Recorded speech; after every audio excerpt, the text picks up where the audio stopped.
Hello, it's Shasta. Welcome to my channel, A Girl Named Shasta. This is my second video. But it's my second video. And I'm really excited to share with you kind of my content to just show what a normal video from me might look like. And it's gonna look like because this is the video. So yeah, I'll just go ahead and get right into it. The book that I read was for a book club that I am a part of that is called Why Would They Do That? And what we do is we will read the assigned book, and then we will also watch the movie that is based off of the book. And so it makes for a really great conversation and discussion around the book and the movie because, as the title suggests, why would they do that? You know, they will change so many things, and it just makes for a great discussion of like, did you prefer it with that in the book, or was it okay that they changed a character's hair color or the outfit that they were described wearing, or a location, or sometimes where they will even merge characters into one person and things like that. So it's really interesting and it makes for a great discussion. I've loved the book club. I am 3 weeks into it. It's a newer one that I joined, and yeah, it's been great, and I look forward to future book clubs in this format. So yeah, I will show you the book. It is a classic. It is Agatha Christie's Murder on the Orient Express. And this is my first Agatha Christie book. I should have read her much sooner, but I did not. And I think I had gotten into my own head about it. I think that there was so much hype about her being an absolutely amazing author and her books being so good, and especially this one, which is super memorable, which, my goodness, how could it not be memorable? But yeah, I had built it up so much in my mind that I was just like, it could never live up to the hype, and it just couldn't. There's no way. And oh my goodness, did it ever live up to the hype? It was so good. It was so good. And yeah, it was written back in 1934, and just, oh, it was so good. Oh, so good.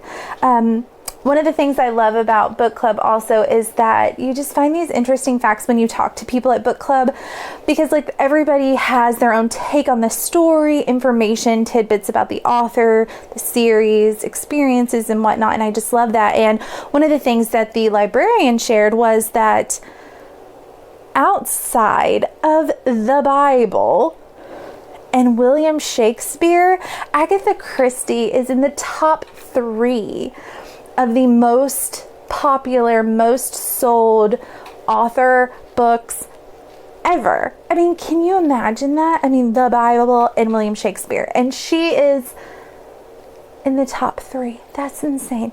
But yeah, I will definitely be picking up more books from her. This is book 10 in the Hercule Poirot series, and so this is number 10, and I think it was fine to read it standalone. I don't think that I would have had to read the 9 leading up to it to enjoy the story. What we usually do is we watch the most current version of the movie. It's easier to all watch the same movie.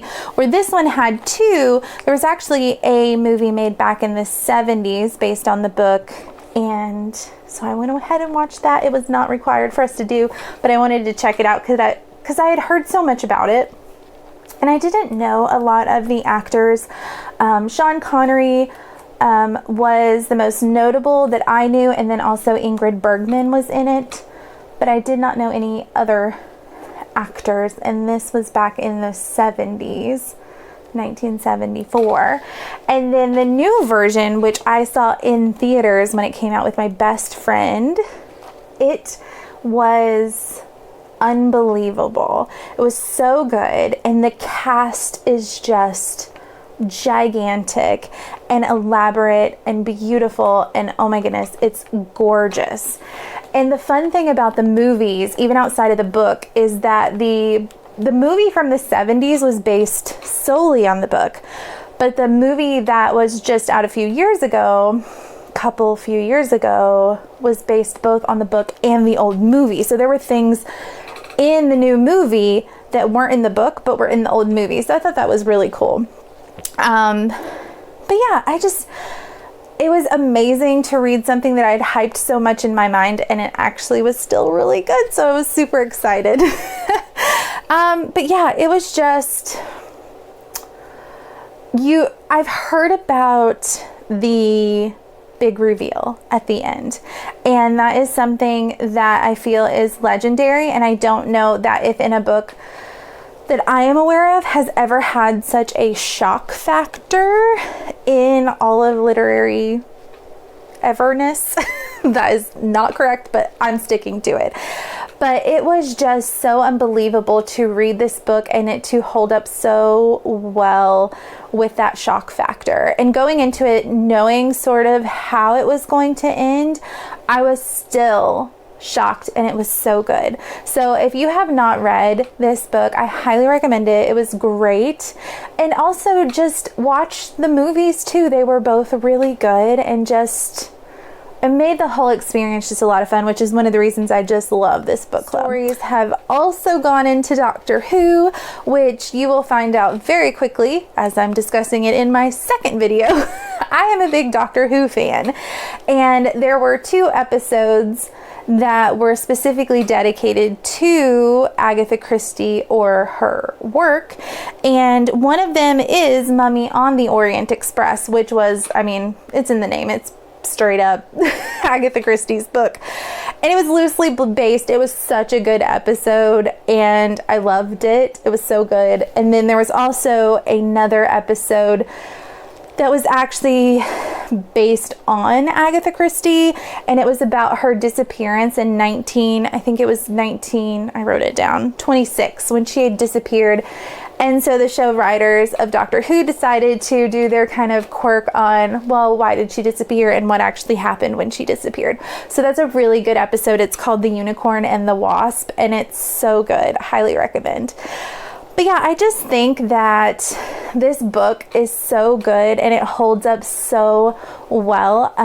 The only thing, and I feel like I absolutely cannot say a bad thing about this book, but the only thing I would say is because there are so many characters, I didn't feel like I got to know each and every one of them. There are a few characters that I really it resonated with me, kind of their story and who they were. But then some of them, it was just like kind of skimmed over because they were just kind of people on the train. And you think about it, I mean, you can't be on a train and there only be 2 people. There had to be, I think there was 12. So there were 12, 13, 14, maybe 16 people that were specifically named. That's not counting staff of the train and whatnot. And so it was just so that's the only thing. There were a lot of characters. It was kind of hard to keep it straight. I did have to read the book pretty quickly just because I felt like if I stopped reading, I would lose track of who was who and where they were and what they were doing. But that is so minor that I feel like it's awful even to mention it. But anyways, I thought it was a wonderful discussion. It was great. Almost everybody loved it. Same thing as I said with the ones who hadn't read it before. They were kind of holding off just because of the worry of the hype and it couldn't live up to it, but most of us agreed that it did. One girl hated it, but what she hated was apparently the version of the audiobook that she listened to. The narrator annoyed her. So I don't know what annoys her, but that was kind of her reason. She's like, I didn't like it. It was not enjoyable. So she just didn't finish it. But she said she had read it years and years ago and was just reading it again for a book club. And then there was another person in book club who has read quite a lot of Agatha Christie's and had said that this is one of her favorite books. And yeah, I had to put into Google how to pronounce his name because I'm like, Hercule Poirot. And I think that's sort of right, but it's probably not.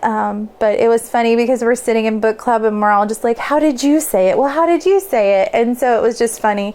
But what I usually do, and tell me if this is something that anybody else does, but if you don't know how to pronounce a name, what do you do? Like for me, it was just like, I'll say like H. So for every time it was mentioned, I would just be like, Mr. H. I don't know if that's crazy, but like if I'm reading a book and I have no idea how to pronounce it and I can't find it online of either the author or somebody who knows how it's pronounced saying it, I will just make it up in my mind, or I'll just be like Mr. H and like move along. Or in this instance, which is probably so offensive to so many people, but I was just like Herc. I just called him Herc and it made me think of the Disney movie. Anyways, yeah, so that's kind of all I have to say about this. It was a lot of fun to read, watch the movies. It was great.